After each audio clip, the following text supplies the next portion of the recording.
All right, what's up guys? Second video on the channel. We're tackling something that I get asked pretty often across many different groups. And it's gonna kind of be a broad subject, so be sure to stick through the whole video. If you're watching this video when it first comes out, probably within the first month or so, there might be a Charizard for a base set Charizard giveaway on my last video, my first video on this channel. So be sure to check that out.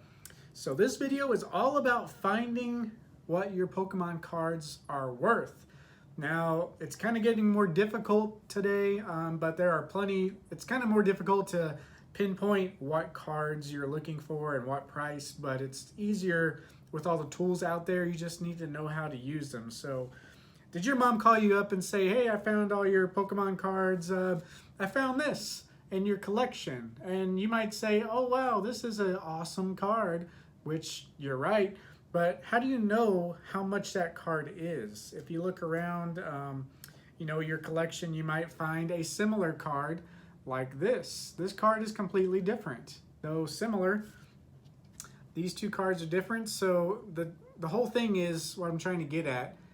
You have to identify your cards first. So how do we identify cards, and what are some of the easiest ways to do that? So what I showed you just now was a unlimited Charizard. You can see by the shadow over there. This is base set unlimited, the first set of Pokemon cards. This is the most common Charizard.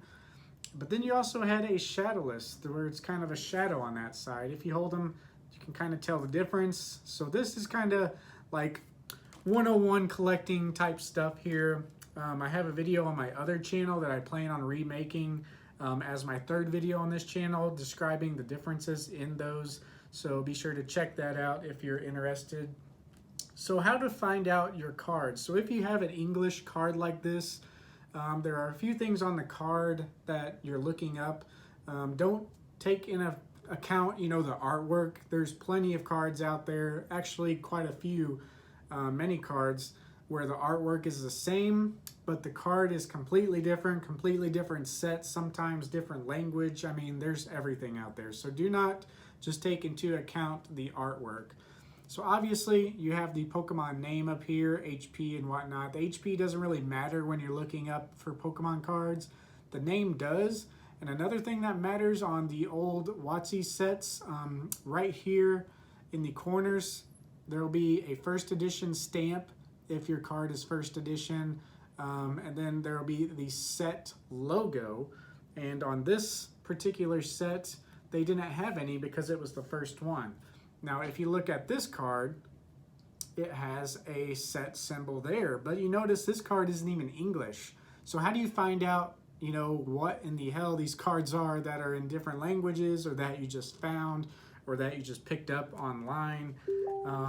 Especially when you get to stuff like this, where there isn't much, anything to go off of. It's just says Pocket Monsters, and the back has no information, not really any good idea on how to find what the card is. So that's what I'm getting at here. Step one is identifying your card. Now, in a situation like this, you kind of have to specifically know the set or what type. This happens to be a Masaki promo.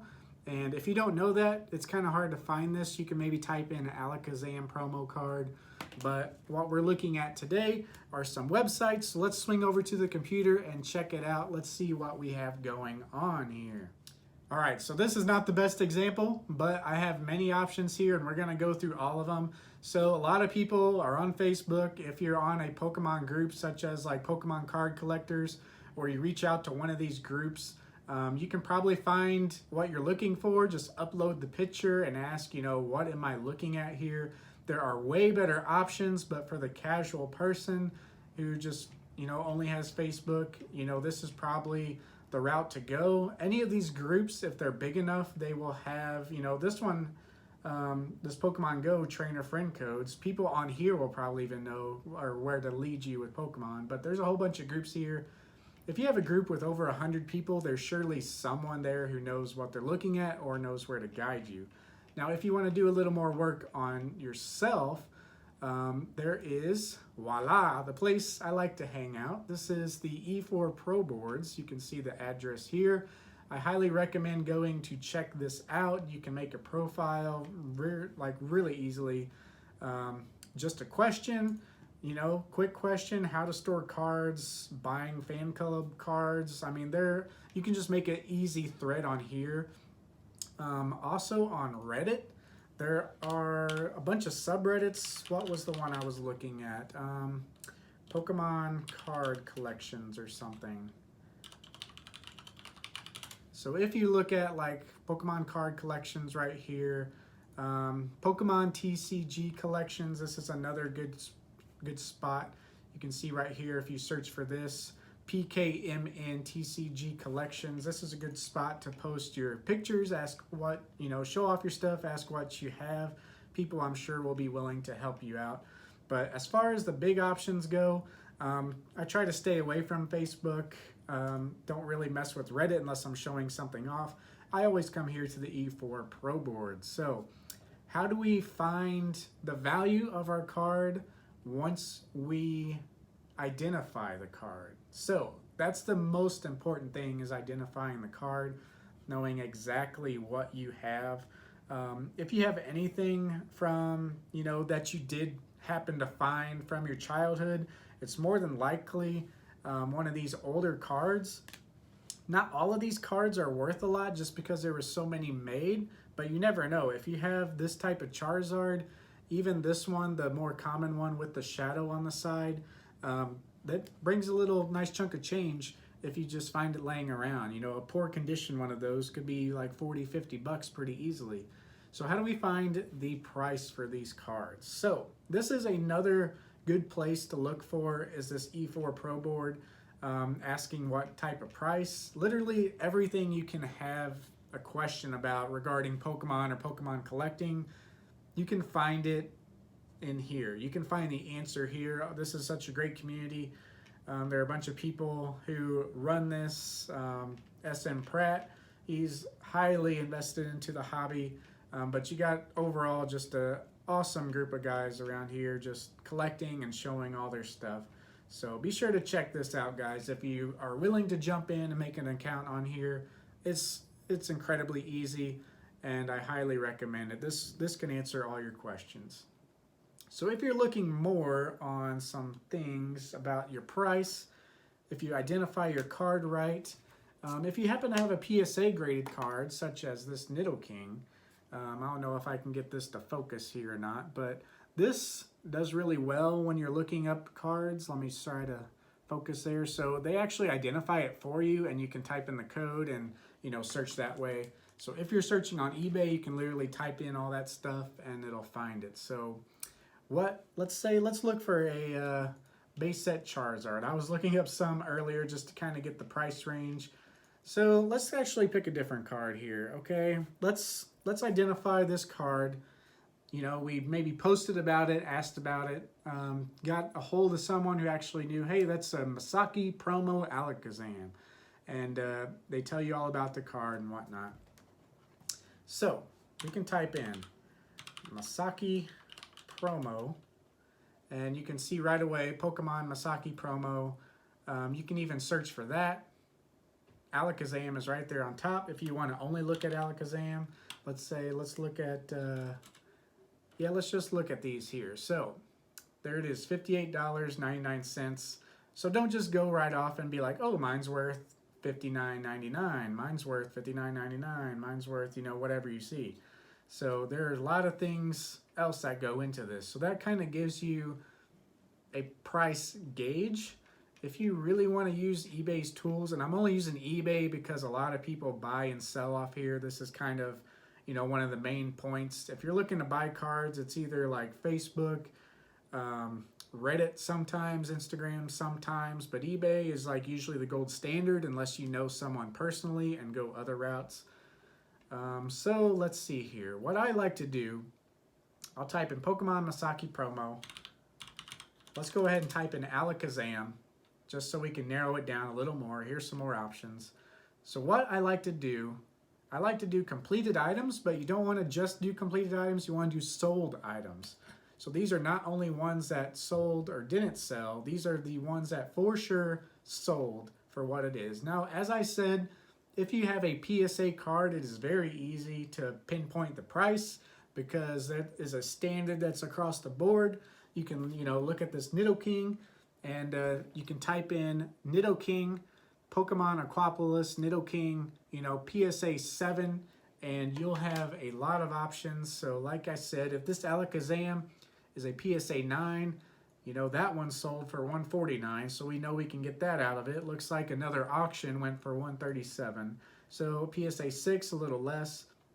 So now it just comes down to determining how good of condition your card is. So as I said, there's a lot of steps to this, guys. So one thing what you might find when you research the Masaki promos is, I don't know if I'll be able to show you guys this, but on some of these corners there's like a little indention. Maybe I'll post a little picture if I can't get that one to show. This one does in fact have a little indention just because how the cards are stored.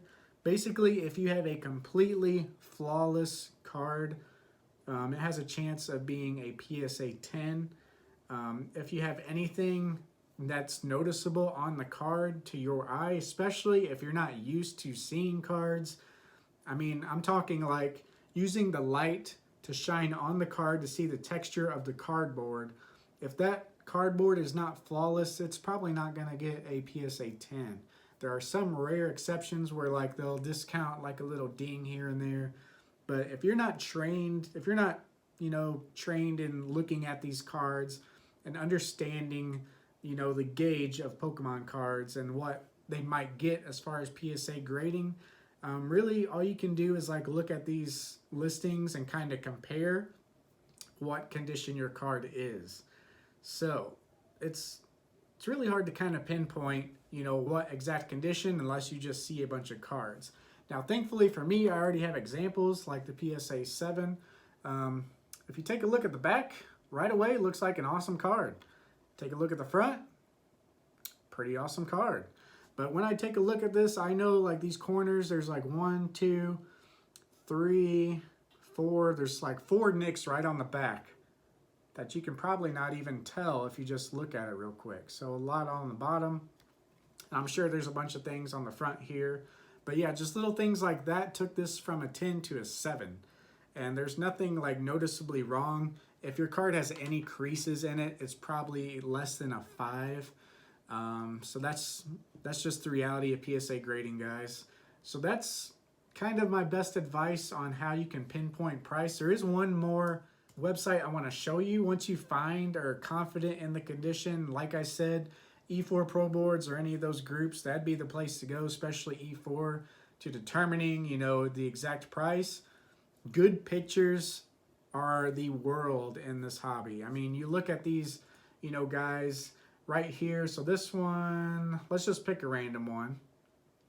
This one's labeled EX, so that's excellent. And if we take a look at this card, let's go ahead and pull up some more pictures. So to the untrained eye, this card looks really good. There is a little dent down there, and that alone is probably what labeled this excellent. Looks like they took some great pictures. See, they even showed that little bitty hollow scratch. That's what you want to see. Any little flaw of the card. Now you see all this other area. So you can actually see the texture of the cardboard. It is flawless except for that one scratch, and they ding off for that. They ding off for literally anything. The back looks pretty nice. So this card otherwise is really awesome except for this little ding in the corner.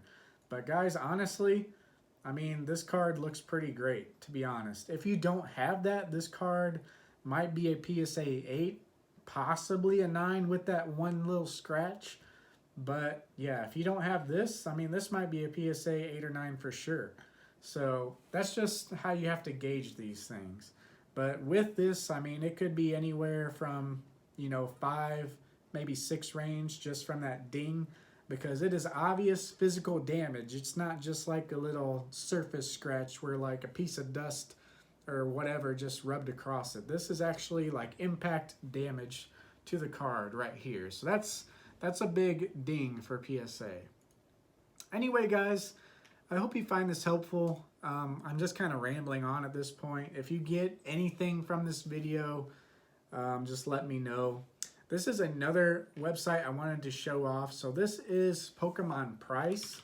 We can even go by sets. I think you have to click on an actual card. So base set Charizard. I always forget that on this site. So if you want to look up any of these, Expedition base set 2 Charizard, I think it's easier just to go into the set. So you can see right here on this website, there's a bunch of logos. This is all of the logos for the sets that you will find. And as I mentioned, on some of the Wizards of the Coast sets, the set symbols up here, some of them are going to be down here in the corner. This is a little teardrop shape. I don't know if you can see that teardrop shape with like a building in the middle of it. This is actually Aquapolis, which is right here. So if you type in Aquapolis or click on Aquapolis, another useful information for the card will be right by the set. It will show the actual number. This one is actually 150 out of 147. That's pretty common with Pokemon cards, especially more rare ones. We actually have to go up here. So Nidoking Hollow, 150. And you can see here the prices of all the PSA graded cards. So if you have a PSA graded card, that's what I was saying. This is much easier to look up. You have all the information you need up here on the tag. You have the specific grade, whether you agree with that or not, but you can actually pinpoint an exact price, especially with this Pokemon Price website. We just looked up this Nidoking, and if we only want to look up PSA 7s, which is right, what am I looking at? 24 examples total graded. So you can actually de-click all these if you want to just look at 7s. So here we are, PSA 7s. One of these sold on 4/28/2018 for $122. This one sold for $104, $170, $140. And this one was just, about a month ago. So you can see all these prices for all these cards. PSA 10 obviously is running much higher, but what I like to look at in cards is like the 9s and 8s. This will give you where most of the cards are being bought and sold for. So that's kind of a good gauge. But if you have a PSA 7, don't be looking at this PSA 8 guideline. So that's just kind of, how it goes. If you scroll down, you can see all these examples, auction ID, seller ID, where it was sold, what grade it was. As you can see, a lot of 9s, 8s. So yeah, it tells you auction, best offer. Just all this information together gives you a great idea on what your Pokemon cards are worth.